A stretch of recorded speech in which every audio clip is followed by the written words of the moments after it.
Thank you so much, Chair. I think we will just start. So the panel this morning is on data-driven banking and harnessing the power of information technology. I've got really dynamic individuals on the panel, and I will give them the honors just to introduce themselves before we actually get into the discussion. Over to you, Nali. Thank you. Morning, everybody. My name is Nali Mautu, and I'm a Chief Data Analytics Officer within FNB South Africa, particularly in the commercial or business banking space. Thank you. Afternoon, I am Murendeni, Head of Data and Management at Bidvest Bank. I oversee the enterprise data. Good afternoon, everyone. My name is Esther Munyi. I am the Chief Data and Analytics Officer for Sasfin Bank. Hi, everyone. Hi, everyone. My name is Lazola Ndamase. I am the Head of Data Insights and BI and MI at Absa, particularly in the FinCrime or financial crime and compliance area. Thanks. Thank you so much to my panelists, and welcome to each and every one of you. Without going deep into your bios, I know you've got really extensive experience, and we're looking at how we harness the power of data. I mean, there is almost 2.5 quintillion bytes of data being processed. You can only imagine with regard to the data centers and the amount of data that is being processed on a daily.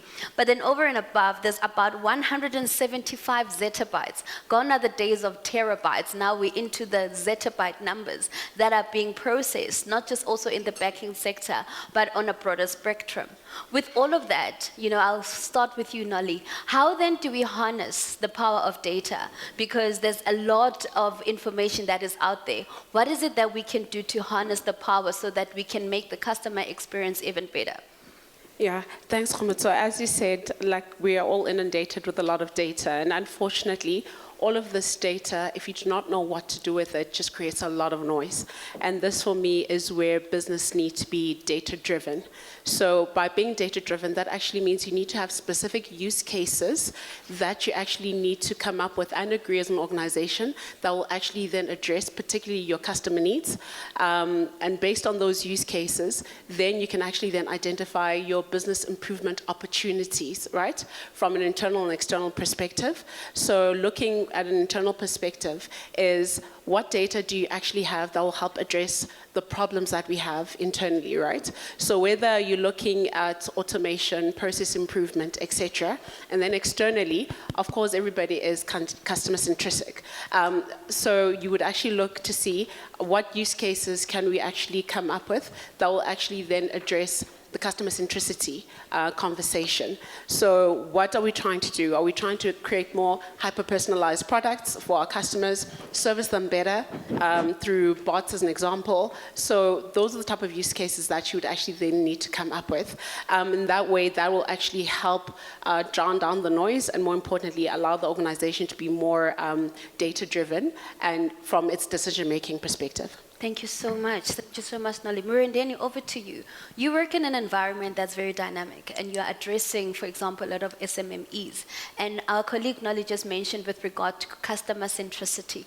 I just want to ask you, how do you leverage of data to ensure that you get customer insights and what products you can customize for your customers? Thanks, Kgomotso. It is important that we put the customer at the core of the business. It's important to understand the customer from when we onboard them, when they are doing business with us, and after that. So it's important to build the ecosystem, customer ecosystem, that gives you knowledge and understanding of the needs of the customer. Starting from onboarding, if I can just elaborate further on that, KYC, there might be different systems that are doing different things in the business, but they all need to be interconnected or integrated in order for us to understand the customer in its entirety, customer landscape in its entirety. So it's important to not only know the customer, but maintain customer data so that we can grow and also elevate business performance by just knowing the customer. It's important to know that once we have customer data within the enterprise, what do we do with it? And if I can echo what Noli says is, the data that we have, how do we use the very same data that we have to maybe grow customer personalized customer experience and services so that we can also bring in money to the bank. Thank you so much. Esther, I want to ask you, you work in a very dynamic environment and with global clients, local clients. How then do you mitigate the risk with regard to the data that you have in the environment? Because as the previous session, we were talking about security measures. How do we mitigate risk in terms of managing the data that we have? Thanks, Kgomotso. There's various ways you can do that. And really, you need to start off with to understand your risk tolerance as an organization, right? It's important to assess that first. When it comes to data, and also in banking and financial services, we are under heavy regulatory compliance demands. They're very stringent, and there's a reason for that. It's because they understand that if we do not manage our data correctly, if we do not secure clients' information properly, it will have catastrophic impact to the economy and to our clients. So that's the one aspect. It's always to make sure that you are staying abreast and you're complying with those legislations and regulations. Then second of all, like the reality, I mean, you talked about this zettabytes of data, but not all data is equal, right? It's also trying to understand what are those crown jewels, what is your critical data? We talk about data being assets, but not all of them are assets. And if they are assets, what is the value of that asset? It's also just trying to determine what that is. And based on that, then you can be able to manage a risk around the impact of that data either being, in breach or not secured properly. And then in a bank, as a bank, obviously, we have to manage different types of risks. And with the emergence of AI, machine learning, we run stress tests, which is really around understanding the impact of potential risks that could happen. It could be anything from economic factors, market fluctuations. I know a lot of us did not predict, for example, the pandemic happening, but now that we know that something like that could happen, you can incorporate that into models. The other thing is things like diversification risk is, a lot of organizations have very linear products. And as Murendeni has mentioned, clients want a diverse range of products and services now. You can't just offer one thing and expect them to be happy. Clients are ever changing when it comes to their needs. So it's important to be at the forefront of understanding what that is and what those changes are. So diversifying your portfolio is also one very important thing so that you can mitigate your concentration risk. And when you talked about fraud, I mean, a lot was discussed around fraud, transactional surveillance, I think it was mentioned earlier around geospatial or geolocation risk where you can, be able to assess where, there's unusual activity because you're supposed to be in a specific location, but there's activity in another location. There's things like that you can use.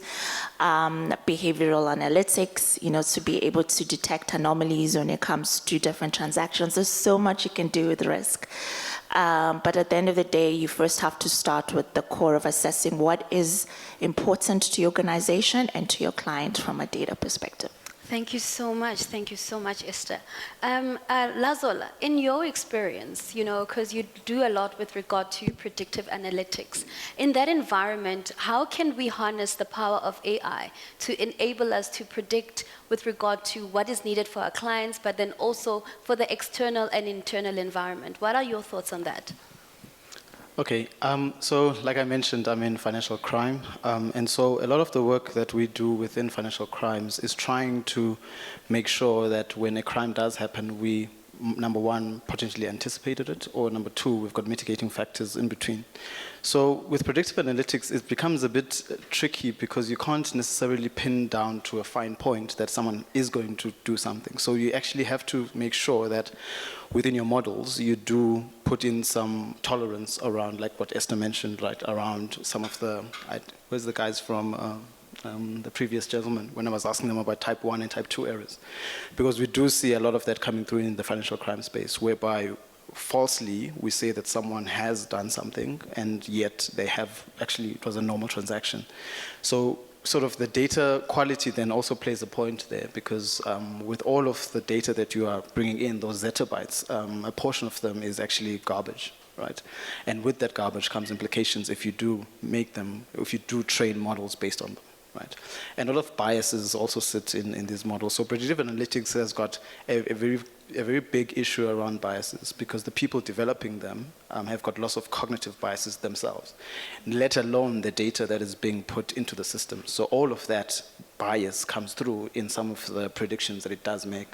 So it creates a very complicated, because all of these are systemic, right? So when I'm coding, I might use him and her, but what about they? Yeah. And I haven't factored that in. And so creating diverse teams also does help with that, because some of them, the tunnel vision then gets sort of broadened by the diversity in the team. So I think with predictive analytics, I mean, it's a really, in fin crime specifically, it's a very challenging one, and I'm glad that it's being talked about in these forums, because part of the reason perhaps that we are sitting in this grey listing era story is because of some of the controls that we have in place for our crime detection.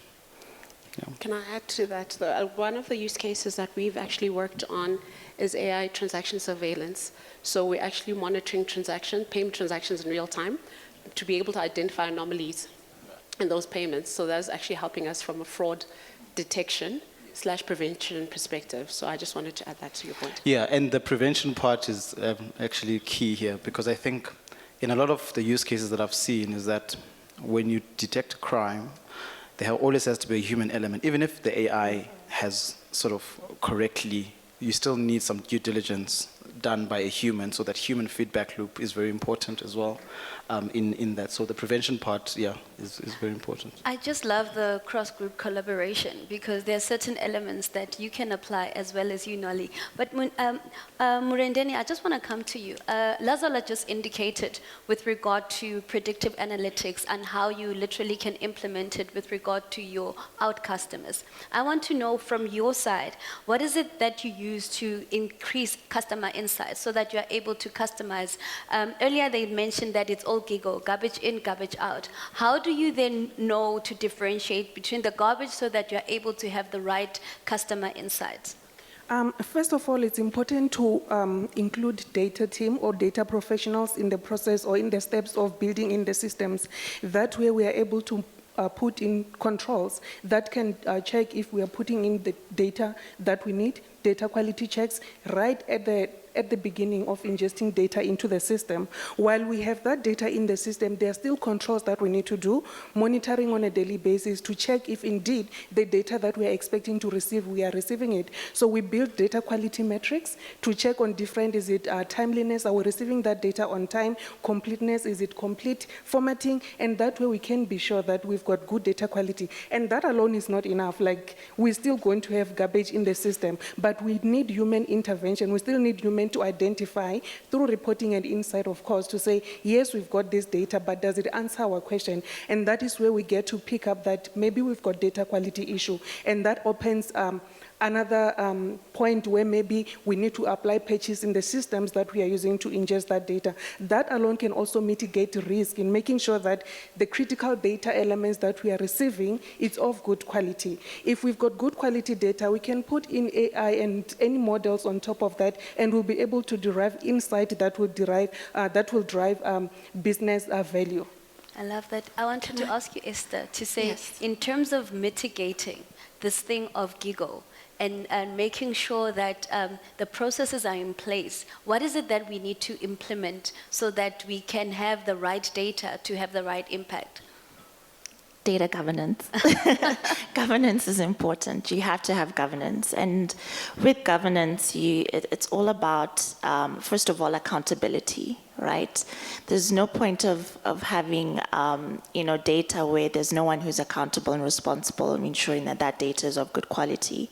So it's important that in your organizations you have data ownership and also stewardship set up around managing your data. The other thing I just wanted to mention around that is just to add to what Murendeni was saying, is also just using alternative data. I mean, it was mentioned earlier as an example, how do you ensure that the data is accurate? You can use, you can connect to, like it was mentioned, Home Affairs to verify ID numbers. You can use credit data, you can use alternative information. I mean, one example was Jumo, where they are using, basically, they take Uber driver information, like your behavior, your driving behavior, your scores, your Uber scores, and all of that to determine whether you're a good driver and you deserve a loan, a car loan. And that's using alternative information other than what's your traditional credit type of information.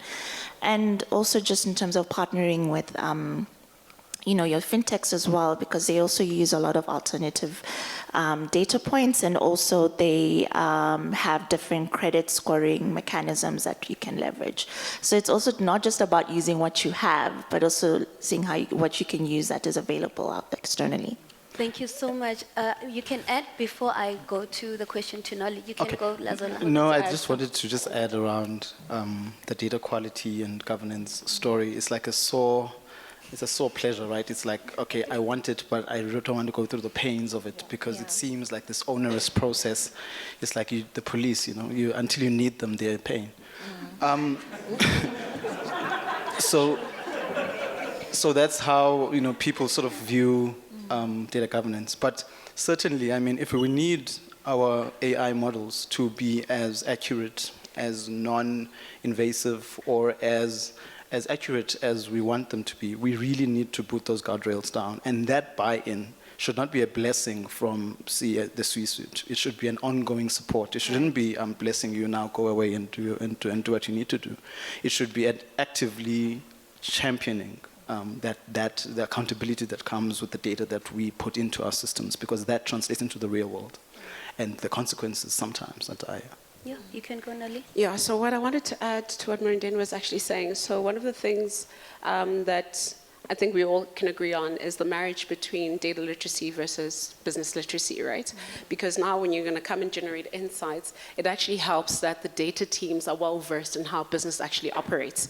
So for us, we have knowledge sharing Tuesdays. Mm-hmm. So this is where literally the data teams actually sit with business. So it's different business stakeholders, and they actually take us through how they actually operate, because that's the only way we can actually create rich insights that we can then use to actually service business.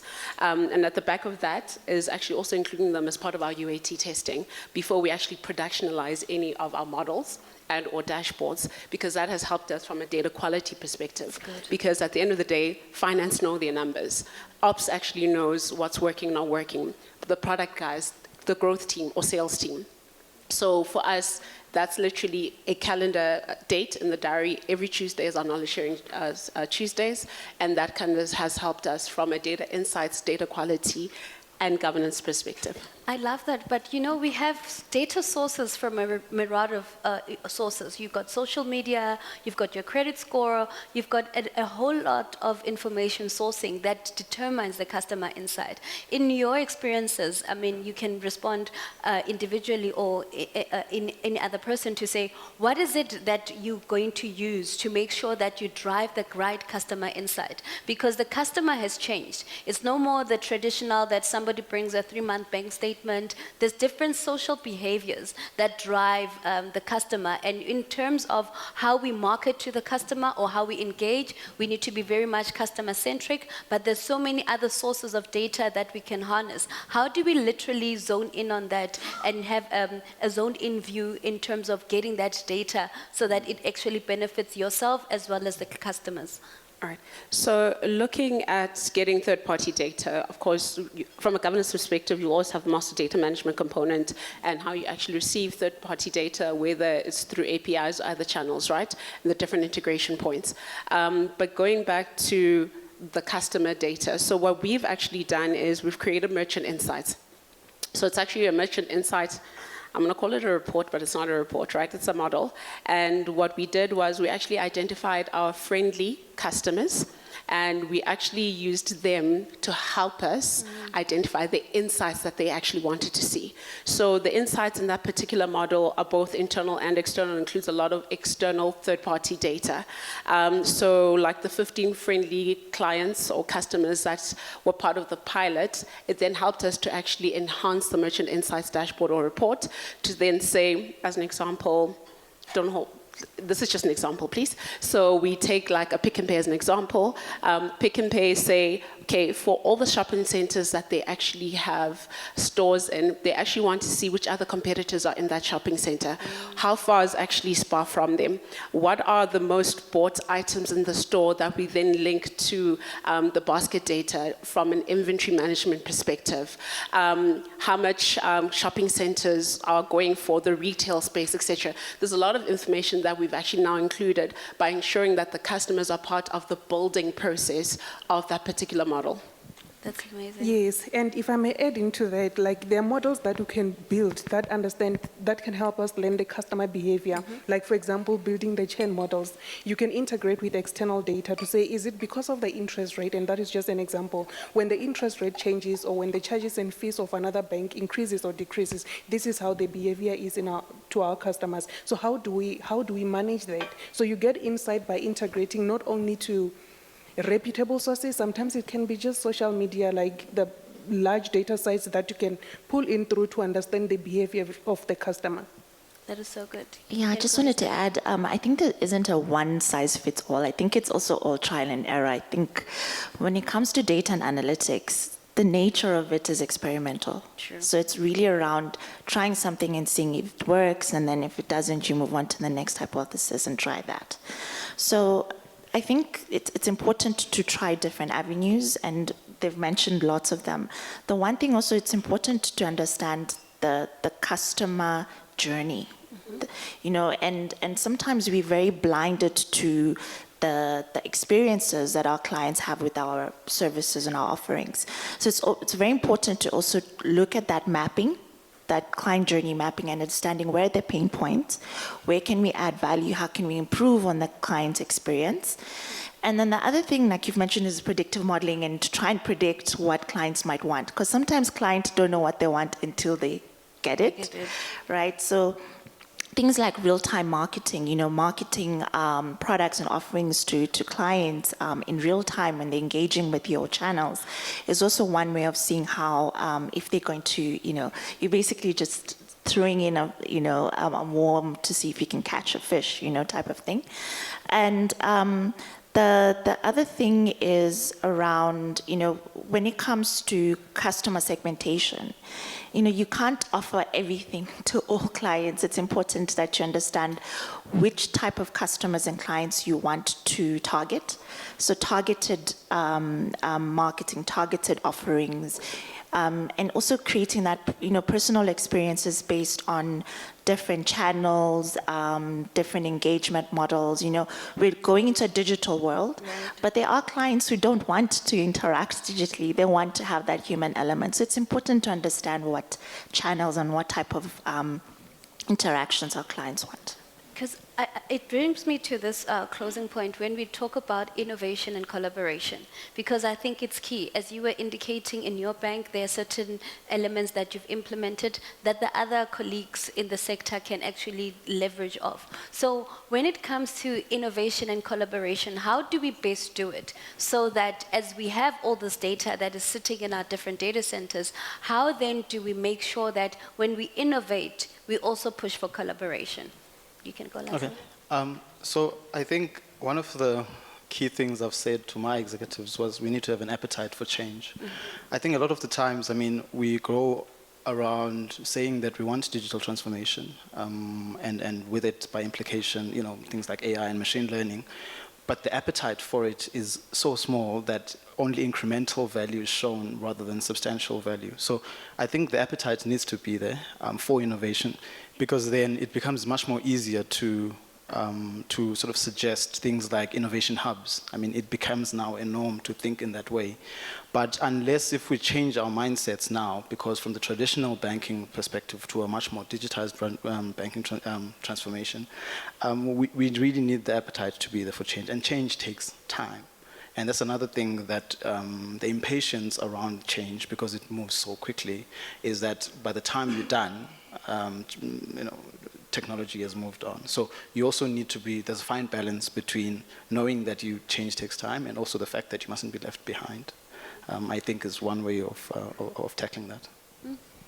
I think the other way is to bridge the gap between techies and business so that we can understand the business problem. What is the problem that we are trying to solve? That way, if we understand the business problem, then we can be innovative.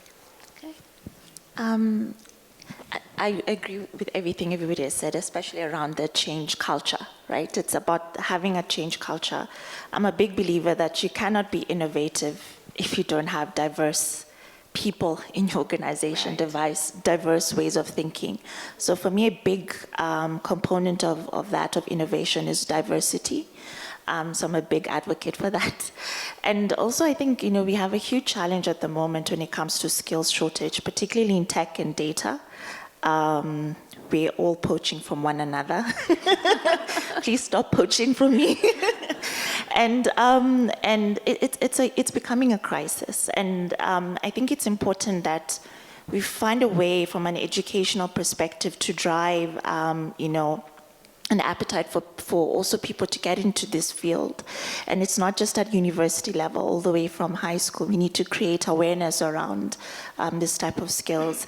And also just collaboration. I think it was mentioned earlier, South Africa tends to have this I own the client type of mentality, and in return I own their data. But I mean, imagine a world where you can share information for the benefit, as somebody mentioned, for the broader good. So I think collaborating and sharing of information is important to have innovation. Thank you. Nolly, your last remark? Yeah, so I agree 100% with my panelists. And I've kind of alluded with regards to how we do collaboration. We're very big on it, right? I think one of the things that has helped us from a collaboration perspective is actually the educational part of things. So we actually set time aside every week for research. Like literally 6 hours a week, my team is actually just doing research to actually find out what our competitors are doing, what are the upcoming trends, what's actually happening globally, and how can we actually bring those things back into our environment in collaboration with business and IT that will actually then allow us to become more competitive. Thank you so much. I just want to open it up to the audience, particularly on innovation and collaboration in the data sector. How are we harnessing the power of data to ensure that there is collaboration across the financial services? Just opening it up to the audience. If you have an example or a question to share with us. Oh, you can ask your question, it's still fine. No, thank you very much, and thank you to our data specialists. We speak a lot around being customer-centric and ensuring that we cater for the needs of the customers. So you guys are holding the key to a topic that's really being a buzzword around financial inclusion. My question is that how can we use data proactively to ensure that we do drive this financial inclusion, cater for those that are not banked or underbanked within the country? Because it seems like as data specialists, we just focus on what's in the pot. We forget about what's outside of the pot, the learnings that we've bought. We speak about innovation and all those things. But do we then take it outside and speak to those guys that own product and say that this is what we see, this is what we can use, to attract those that are using the bank as a post office, or those who are just totally unbanked, or who are overwhelmed by our processes and systems? Thank you. I think Esther touched on it to say we need to consider other disparate sources. It's not just the systems that we've identified that is going to help us collect as much data as possible. We still need to collect data outside of our business, outside of what we know. Yes, it will be a lot of garbage data that maybe we don't need it, but you never know unless you do test, you analyze that data. So we might still need to roll back to Excel, where we talk to people, like through marketing, of course, and other initiatives, to understand what are the kind of products that you will need. That is the starting point. And if you collect the right data, it will help, it will grow as time goes on. But sometimes it has to start there, especially when I look at financial exclusion, like it's people that are not privileged enough to have maybe digital devices and so forth, but they still need to bank. Maybe they don't need to do banking the way we do banking. They need to still do traditional but secure kind of banking, but we need to also consider them. It might be a different approach that we follow in order for us to build a pipeline that is different to what we're used to. Right. And also I'm thinking other information from the MNOs. People are using mobile money, and that's an unconventional way. And those are the people that, as she was mentioning, the unbanked. On the continent, there's like 350 million individuals who still are in the periphery in terms of financial services. You want to take it, Nole? You can go. Oh, okay, Esther, you can go. Okay, cool. So I'm going to speak from a business banking perspective, not retail, which is personal banking. So what we did, we actually created a team that actually focuses on the SME, and more importantly, the term of casinomics, right? Okay. So what they actually do, they work very closely with the marketing team. So literally it's feet on the ground, where they actually go to different environments, different locations, to actually hear firsthand how we can best service them, right? So from a product perspective, then what we've done is a number of people not be able to actually then afford our POS machines because of the rental and commission that we then charge in that regard. So from a pricing perspective, we've then introduced certain value-added services and freemium products that are each actually zero costing from a customer perspective. And then when you actually reach a certain turnover from your business, that's when we actually then start charging you, because we understand that at this point in time, you actually can't afford certain products that we actually have on offer. So would actually give you access to those products, but limited functionality, as an example. Then once you actually then hit certain turnovers and are actually making a certain amount of money, then we can actually open up the product suite. Then you can actually then pick and choose what products then would service you best once you've actually then moved from one segment to another. Great. Can I just add to that? Yeah, sure. That's a very important topic, your point around financial inclusion. And I think it has to be, to what Kgomotso said, is cross-industry collaboration. We have to collaborate with government, with the regulators, to try and get this going, because the reality is, you know, in the traditional financial sense, you know, to get to the unbanked, you know, we need to invest in the data infrastructures, right? And you've mentioned mobile banking, and I know in Kenya, for example, they started M-Pesa, which is basically mobile money.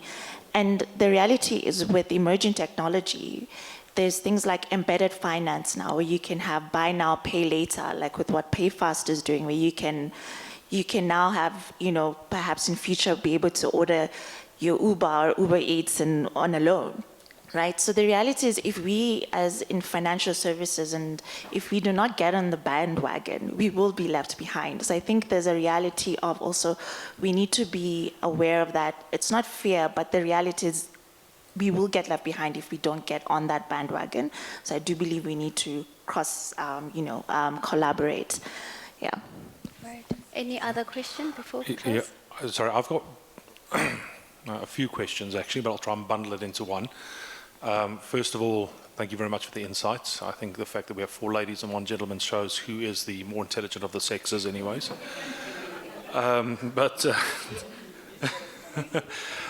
So first of all, moving away from the e-thrills of, you know, the wonderful things we can do with data and how data is going to support, you know, the AI and atomic data and data mining, what is the panel's view on how we deal with the 3 main key pieces of data, which is the data obtainment, which we know is heavily regulated, you know, when it comes to the FSI, and then the data obtainment has to obviously move into that, you know, data modeling, the access to the data once it is inside your reservoirs, once it is inside your actual DMOs, and then obviously that data usage, right? And if those 3 things don't plug together, because I think a lot of institutions, we get a lot of, you know, lead boot data, you know, it's data that can't be used or data that is valuable and we have to throw it away because we don't know how to model it.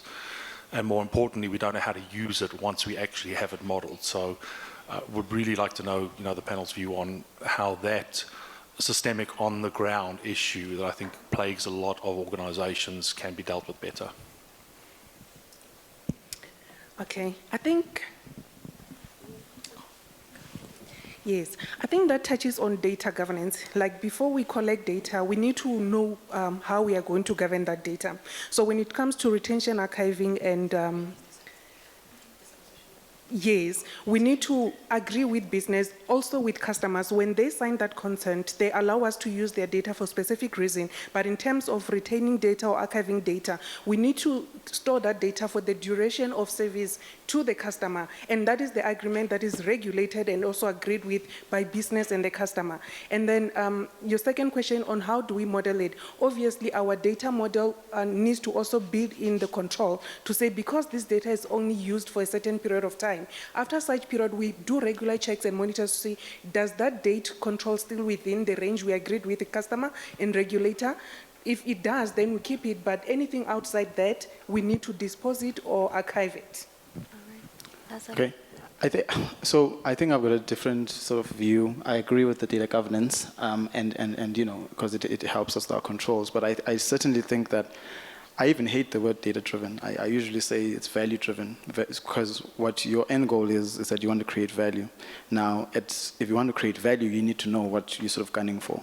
So if at the point of inception, when you are sort of thinking about this data set, you're just thinking, well, let me just put the data in, I'll find something later. That's a wrong approach, I believe, because then you're just putting in data that it becomes a data swamp. Now you need to find the needle in the haystack.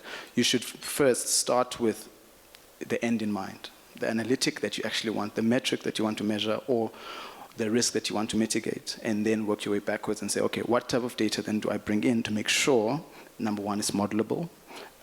Are the sources that I'm bringing in, do they have the relationships that I need to create the data model? Because sometimes, in some instances, you find that, yes, the data is there, but I can't create the relationship between it because now I've thought about it after the fact.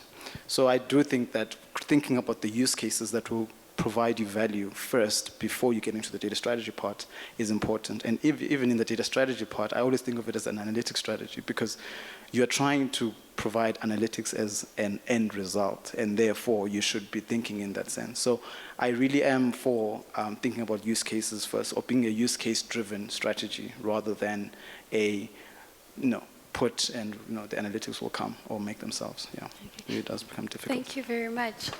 We're going to have to wrap up the session. Is it a short question or comment? Yes, I can make it short. So I think the whole discussion around the power of information technology is not just limited to the banking and finance environment.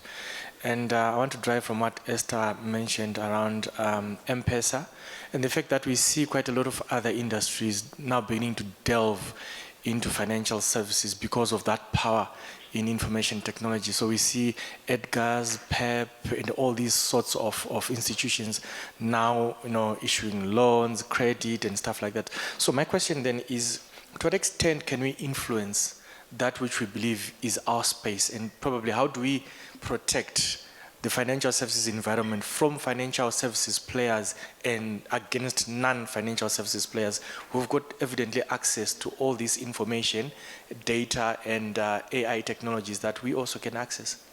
Okay, you want to answer it succinctly? I can go. Okay, I think from a banking sector, we've got an advantage because we don't only offer that only the M-Pesa type of services. We've got other products that we can cross-sell, upsell to the customer. I think that is the differentiator between us and people that are just doing a portion of service. I think the key is not to protect, but to embrace, right? I don't think it's about, it's obvious you need to protect your market share, but it's about embracing the threat of emerging, and I think it's about partnerships, right? So we see a lot of traditional banks are now partnering with fintechs to be able to capture those other areas and to be part of the bigger ecosystem. So it's not about, in my view, protecting. It's I think collaborating and embracing it. Yeah. Thank you so much. Just to close off, sorry, I know Kgomotso, but I think that's also why this open banking framework is important then, because it hits at the heart of that interoperability or or sharing of data, but still being able to keep your market share. Yeah. In a way, I mean, yeah. So I think the key takeaway here is that it's important that in as much as we innovate, we make sure that we collaborate. And they say data is the new oil. So let's go and go mine it, all right? Thank you so much. Over to you, Chair.